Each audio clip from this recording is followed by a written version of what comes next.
Today we're going to learn about this man, Hugh Millar. Welcome to Exploring Scotland's History.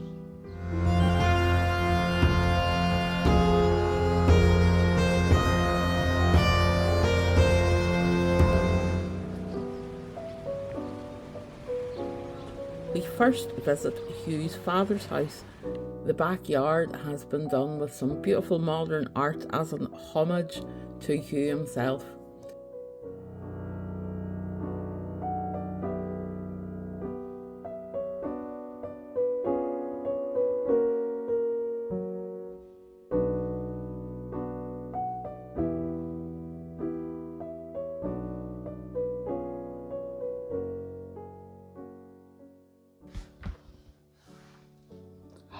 Wow.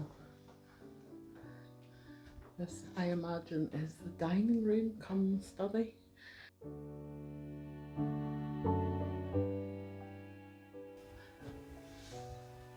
And there is Hugh himself.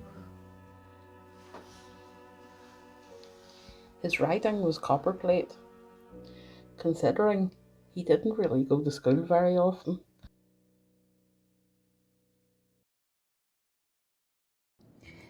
This house was built by a relative who was a pirate.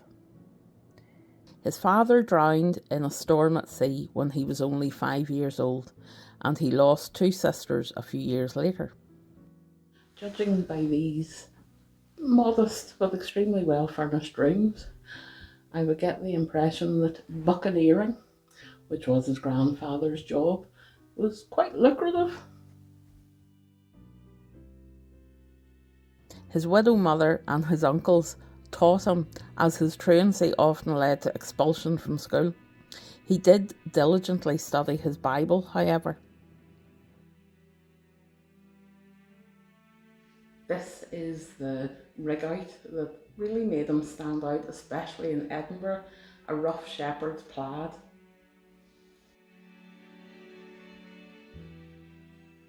He was apprenticed as a stonemason, and that was what started his interest in geology. This career held him to study geology and paleontology. He served as a stonemason for 17 years, contracting silicosis in the process. Scottish Enlightenment was full blast at the time, and Millar's skills and intelligence weren't ignored despite his lack of formal education. He wrote for newspapers, and in 1829 he published poetry.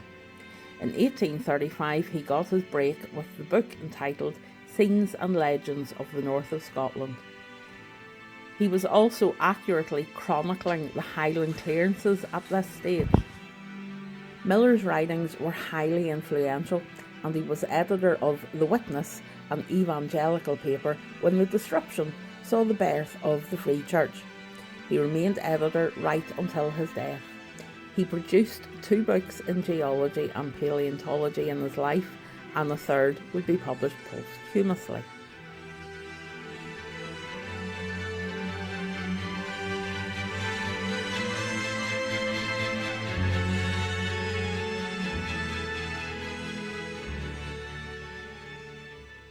Despite the absolute plethora of fossils up in the top rooms here in Hugh's old house, it is worth pointing out that the National Museum of Scotland has another 6,500. And here is one of these species that Millar discovered. I'm not even going to attempt to pronounce it. This is actually the attic where Hugh came home every night after his day's work and studied his fossils by candlelight.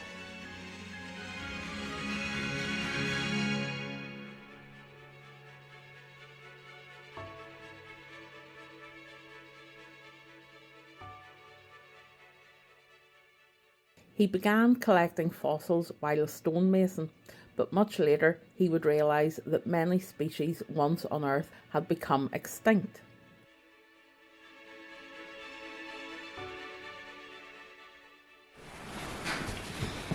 How cool is that? You can see every little spine in that. Apparently it's a fossil of Wyoming and it's 50 million years old. That's even older than me and Martin. I like the ammonites. I see sparkly rock. Mica. It's sparkly. You're not having it. Okay. But a small shark's tooth necklace. That's a megalodon. I'm a giving. Whoa.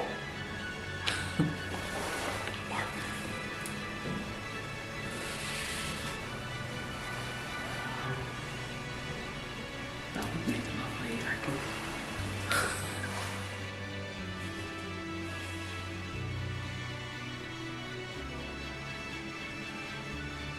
So, part of a root system from the Scottish tree 300 million years ago.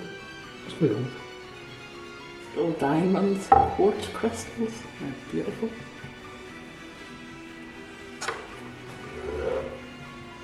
There's some fossilised wood. 150 million years old.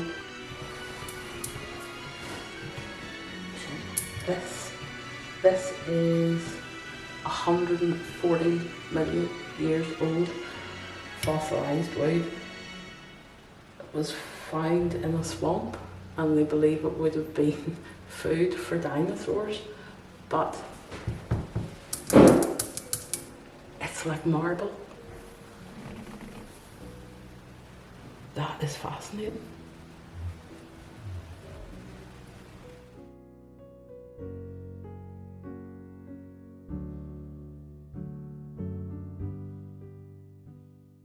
So we're now going to have a wee look at the original cottage that Hugh Millar was actually born in before he moved next door, because it had a better attic for dealing with all his little stones and fossils.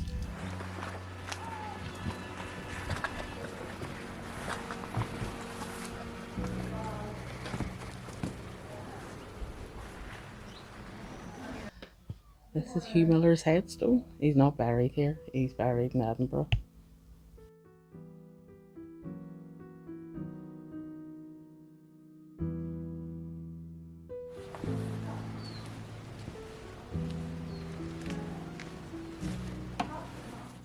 Hugh Millar was born here in 1802.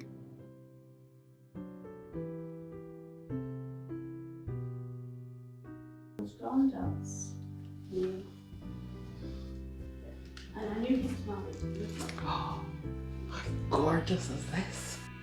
With the really low ceilings. Filming me, filming you, filming me, just to show how low the ceilings are. I've seen it all.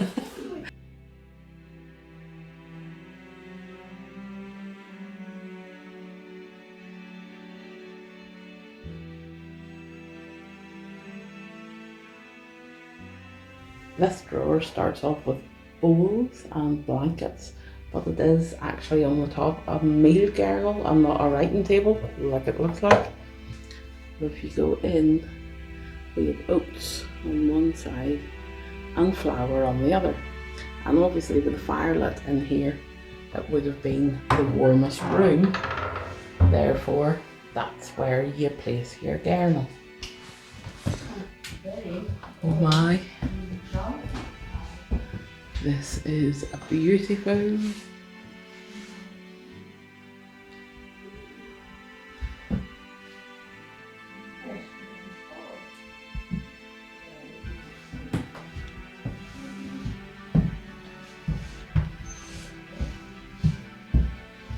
Oh.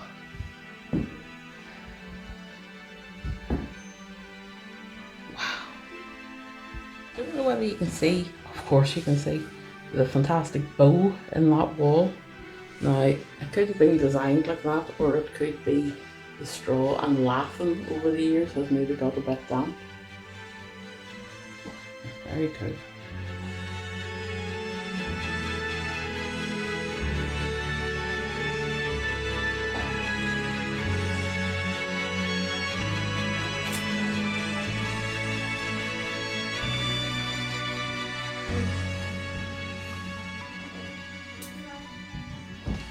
Hugh was born in this house, and we are now going to go in and have a look at the attic where he did his work. He wouldn't have been cold. Oh goodness, it is beautiful in here. Oh wow. Imagine sitting looking out that wee window. So we did a lot of his work at night, so he probably wasn't looking out the window. Oh, it's amazing. What is this?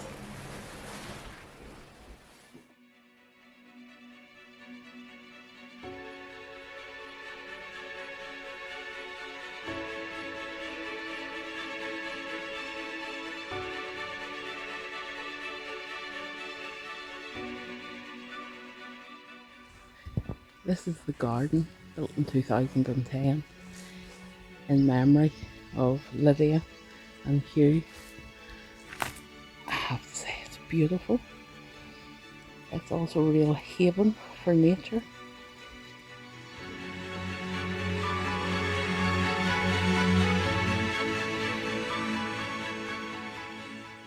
This is the Pay in Cromarty, and we are going to head up this rather attractive cobble street.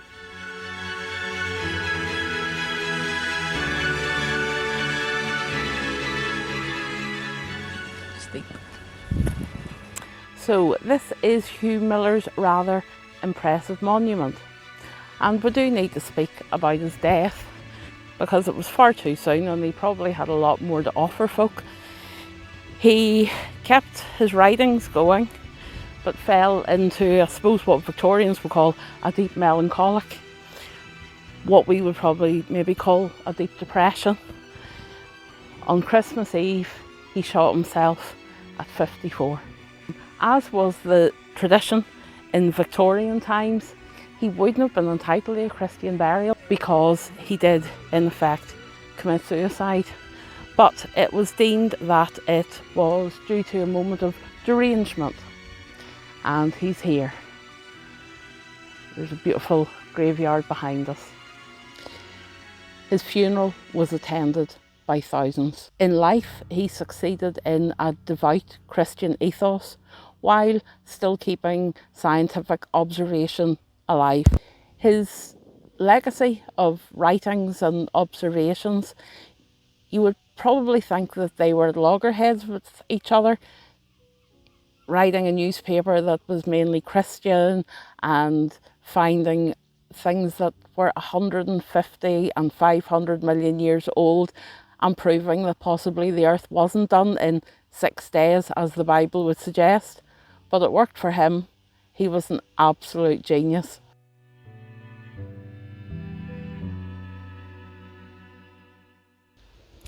So that was a wee bit of a glimpse into the people of Cromarty. If you enjoyed the video, please like, subscribe and leave a comment. It really helps the channel grow. Until next time, thank you for watching.